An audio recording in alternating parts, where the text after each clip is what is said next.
Film Festival sa New Zealand. Tinanggihan ng kahilingan ng China na kansilahin ang pagpapalabas ng Filipino docu-film na food delivery.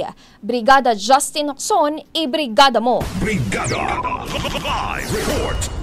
Humirit umano ang Chinese consulate sa isang film festival sa New Zealand na huwag ipalabas ang Filipino documentary film na Food Delivery Fresh from the West Philippine Sea, isang pelikula tungkol sa buhay ng mga mangingisdang Pilipino.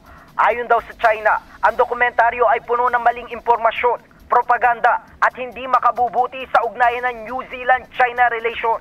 Tinanggihan naman ng General Manager ng DocEdge Festival na si Rachel Penman ang kahilingan ng China at nanindigan sa kanilang mga filmmaker sa paniniwalang mahalaga mapanood ang nilalaman ng dokumentaryo at mapag-usapan. Sa katunayan, nanalo pa ito bilang Best Festival Category Tides of Change Award sa naturang festival.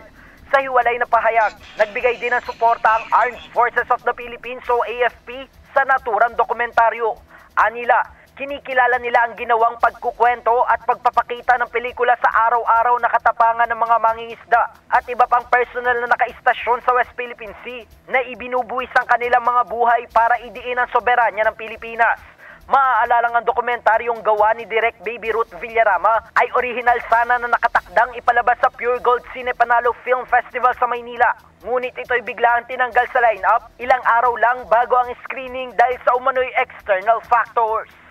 In the heart of changing lives, ako si Brigada Justin Hoxon ng 105.1 Brigada News FM Manila, The Music and News Authority.